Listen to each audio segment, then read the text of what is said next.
Në zemër të Dibrës, aty ku malet flasin me jehonën e shekujve dhe ku burrat maten, jo me pasuri, por me fjalen e dhënë dhe trimërin, lindi një njeri që do të bëhej legjend. Një burr që osmanët e përmendnin me frikë, populli me respekt, ndërsa Dibra me krenari. Emri i tij ishte Sal Markja. Por kush ishte në të vërtet ky njeri? Si arriti një jetim i varfër që punonte gurët e mullirit të bëhej prijesi më i fuqishëm i grykës së vogël?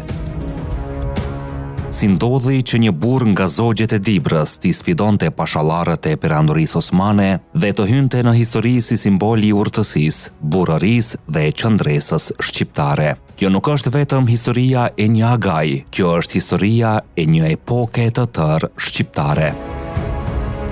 Dhe para se ta fillojmë këtë rrëfim epik, mos harroni ta pëlqeni videon dhe të abonoheni në kanalin Histori Epike, sepse këtu historia shqiptare nuk harrohet, ajo ringjallet.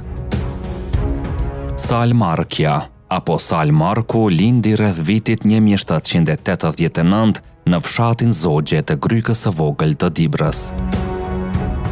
Familja e tij rridhte nga Nikoll Zoku, një burr nga fani i Mirditës, i cili sipas traditës popullore ishte vendosur në Dibër gjatë shekullit 15 për t'i shpëtuar ndjekjeve osmane. Thuhet se kur Nikolla mbërriti në atë zonë të egër malore, askush nuk e imagjinonte se pasardhësit e tij do të bëheshin një nga fiset më të njohura të Dibrës. Nga ai njeri lindën degët e Markajve, Leshajve dhe Lekajve. Brez pas brezi, familja u rrit, por edhe u përball me varfëri, luftra dhe përndjekje. Pikërisht në këtë realitet të ashpër u rrit Sal Markja. Ai mbeti jetim në moshë të re. Babai i tij Sula vdiq herët, duke lënë pas 2 djemë të vegjël, Salën dhe Metën.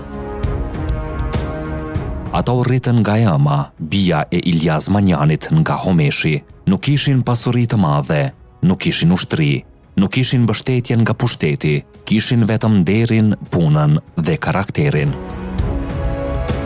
Thuhet se në rininë e tij Sala punonte gurët e mullirit për të mbijetuar, por pas atij djalit të heshtur, fshihej një mendje e jashtëzakonshme.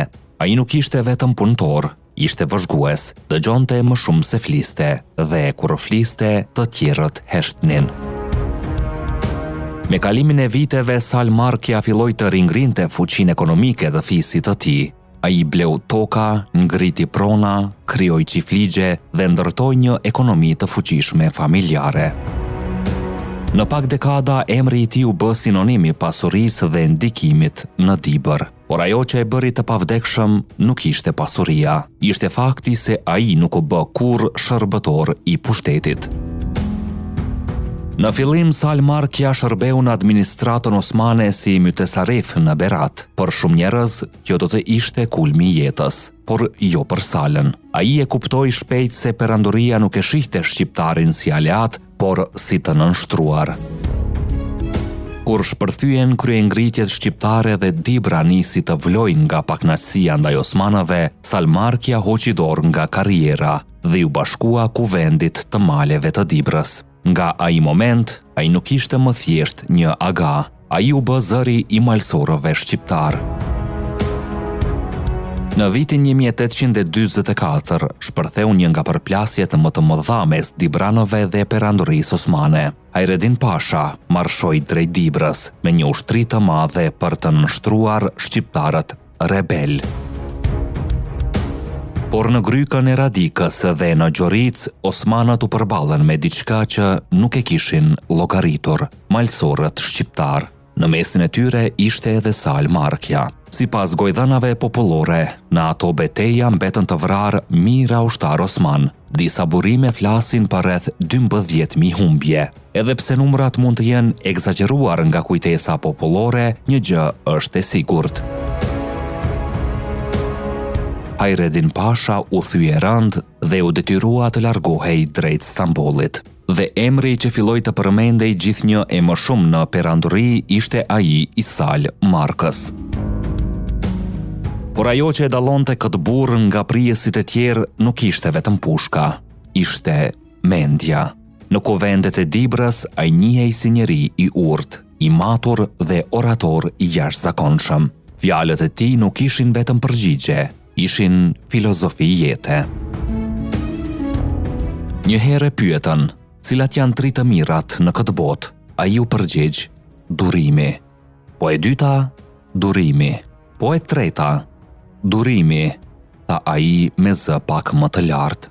Kaq mjaftoi që njerëzit të kuptonin se përballë kishin një njeri që e njihte jetën më mirë se librat. Një tjetër herë një qeveritar turk e pyeti me dredhi, kush është më i fortë aga, Turqia apo malsorët e Grykës së vogël? Dhe Salmarkja ju përgjigj, malsorët. Përse? Pyeti turku. Sepse Turqia ka 400 vjet që përpiqet t'i pushtoj dhe nuk ka mundur kurrë. Jo përgjigje ishte më e rëndë se një plumb, sepse vinte nga një burr që nuk kishte frikë të thoshte të vërtetën në sy të pushtuesit. Madje një herë kur një major turk i tha, a nuk është më mirë që malsorët i dorëzojnë armët? Sala u përgjigj me qetësi. Do t'i dorëzojnë.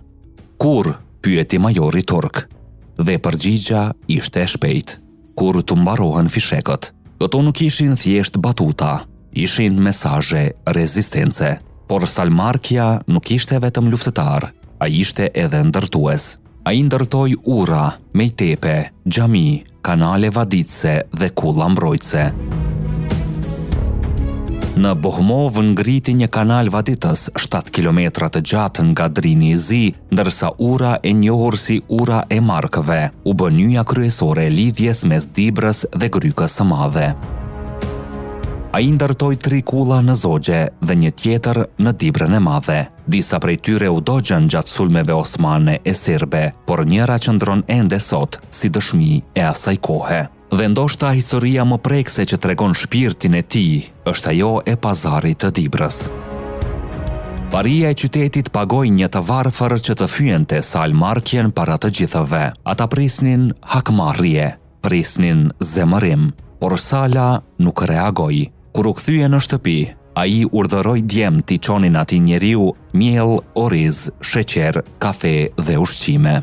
Të nesërmën i varfri shkoi me lot në sy për t'i kërkuar falje, por Salmarkja i tha, gabime bëjmë ne të pasurit që nuk kujdesemi për të varfrit. Sa herë që të harrojmë, na shani që të na kujtoni. Ky ishte ndryshimi mes një njeriu të zakonshëm dhe një burri që populli e ktheu në legjend. Me kalimin e viteve ndikimi i tij u bë aq i madh sa osmanët filluan ta shihnin si kërcënim serioz. Ai udhëhoqi kryengritje kundër Hysni Pashës, veliu të manastirit. Madje sipas gojdhanave e mori peng dhe e liroi vetëm pas negociatave me portën e lartë. Por historia nuk tregoi gjithmonë drejtësi me njerëzit si ai. Pas ndarjes së trojeve shqiptare dhe më pas gjatë regjimit komunist, emri i Salmarkjes u fshi nga historiografia zyrtare. Familja e tij u përndoq, shtëpi u dogjën. Pasardhësit u burgosën dhe internuan. Një burr që kishte luftuar për shqiptarët u shpall armik, por populli nuk e harroi kurrë. Në odat e Dibrës vazhduan të tregohen historitë e tij. Fjalët e tij u kthyen në mençuri popullore. Emri i tij mbeti gjallë në kujtesën e njerëzve.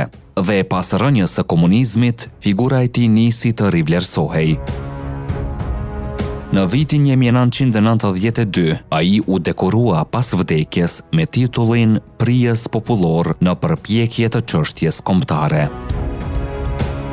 Por ndoshta dekorata më e madhe për Salmarkjen nuk ishte ajo e shtetit. Ishte fakti që edhe sot, më shumë se 150 vjet pas vdekjes së tij, njerëzit ende e përmendin me respekt. Sepse burrat e mëdhenj nuk jetojnë vetëm në libra, ata jetojnë në kujtesën e popullit. E Salmarkja ishte pikërisht një prej tyre. Një burr që luftoi me pushk, por fitoi me mençuri. Nëse ju pëlqeu kjo histori epike për Salmarkën, shkruani në komente. A mendoni se figura të tilla janë lënë padrejtësisht në harres nga historia shqiptare? Ne jemi histori epike, aty ku e kaluara rilind. Deri në videon tjetër, qëndroni krenar dhe të vetëdijshëm për gjakun që rrjedh në damarët tanë.